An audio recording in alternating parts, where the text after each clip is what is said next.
नमस्कार, आप देख रहे हैं स्वागत जिंदगी। राहुल गांधी ने अपनी हालिया अमेरिका यात्रा के दौरान कहा कि वह आरक्षण हटा देंगे। ये वही राग है जो राहुल गांधी का परिवार नेहरू जी के जमाने से गाता आ रहा है।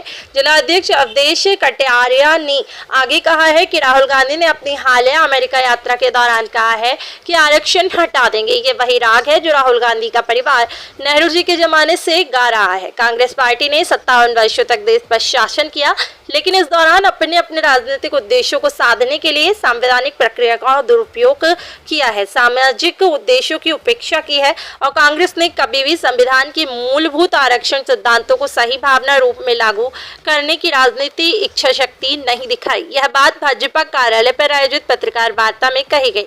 स्वागत जिंदगी से श्याम जी गुप्ता की स्पेशल रिपोर्ट।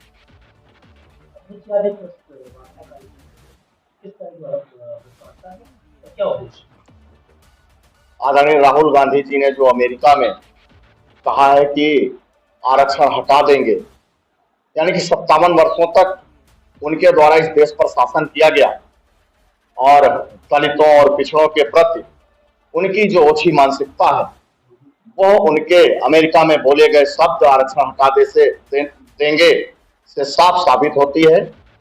उसी के संबंध में किस तरीके से उनके 57 वर्षों की उस यात्रा में, चाहे वो आदरणीय नेहरू जी रहे हों, चाहे वो आदरणीय स्वर्गीय राजीव गांधी जी रहे हों, स्वर्गीय इंदिरा गांधी जी रही हों, किस तरीके से उन्होंने दलितों और पिछड़ों के प्रति उनका किस तरीके का बर्ताव रहा है, उस संबंध में आप सबके बीच में हमने अभी विषय रखा, वही आज प्रेस वार्ता का विषय था। अभी एक रैली हुई है हरियाणा चुनाव और जम्मू कश्मीर चुनाव, जो अमेरिका में कहा उसने जस्ट उल्टा यहाँ पे कहा कि हमने ऐसा कुछ नहीं कहा है संविधान बदलने का या उसका कोई अस्तित्व नहीं है, तो हमने जो है इसको भारतीय जनता पार्टी ने तोड़ मरोड़ के पेश किया। वो तो पूरा का पूरा आपको उनका लाइव और सभी पेपर में भी आया है, तो इस तरीके का कोई भ्रम की स्थिति नहीं है।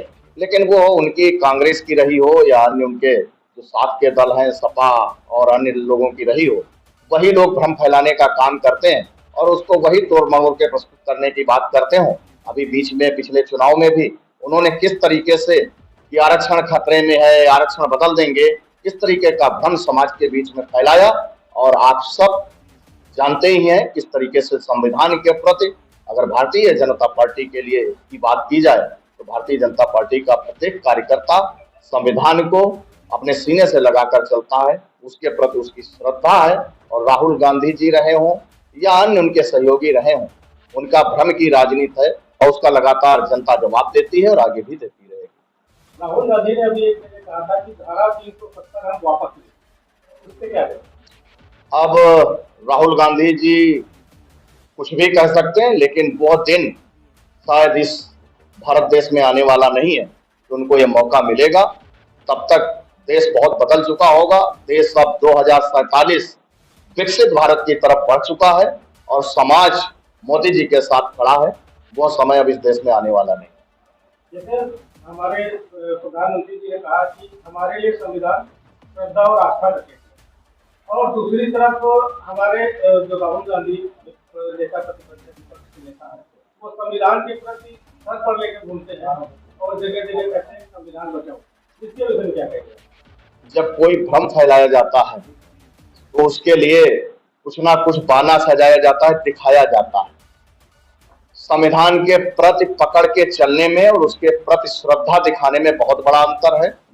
मैंने आपके उनके पूरे खानदान का विषय आप सबके बीच में रखा है, किस तरीके के उनके मन में चाहे बाबा साहब अम्बेडकर जी के प्रति विषय रहा हो या इस देश के दलितों के प्रति विषय रहा हो या पिछड़ों के प्रति रहा हो, कभी भी उन्होंने इनके प्रति उनका कोई भी इस तरीके का विषय नहीं रहा। भ्रम फैलाने की राजनीति कर रहे हैं, समाज सब जान चुका है, भ्रम एक बार फैलाया जा चुका है। वो सर पे रख के बात करते हैं, चलते हैं, लेकिन वही सदन में जब उनसे आदरणीय अनुराग ठाकुर जी पूछते हैं कि इस पेज पर इस पर क्या लिखा है, तो उनको बताने की हिम्मत नहीं होती। उससे साफ जाहिर होता है कि उस संविधान को उन्होंने खोल के एक पेज भी आज तक पढ़ा नहीं, उनको संविधान के बारे में कोई जानकारी नहीं।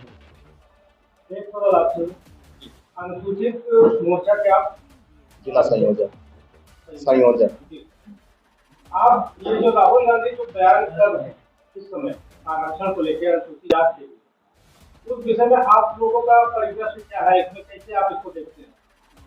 उस बारे में चूंकि कांग्रेस की हरदम राजनीति रही है कि दिखावा करना, अंदर कुछ और बाहर कुछ।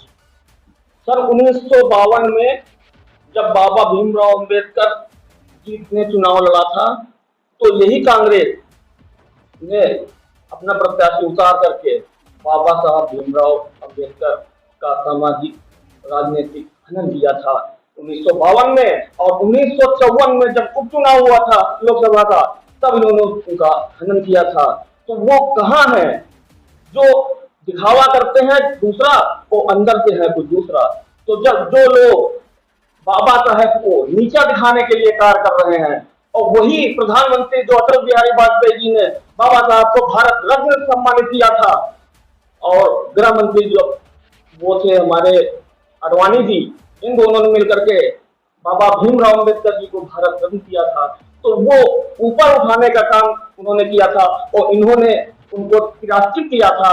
तो कौन संविधान बचा रहा है, कौन संविधान के साथ चल रहा है, ये उनको सामने प्रतीत हो रहा है।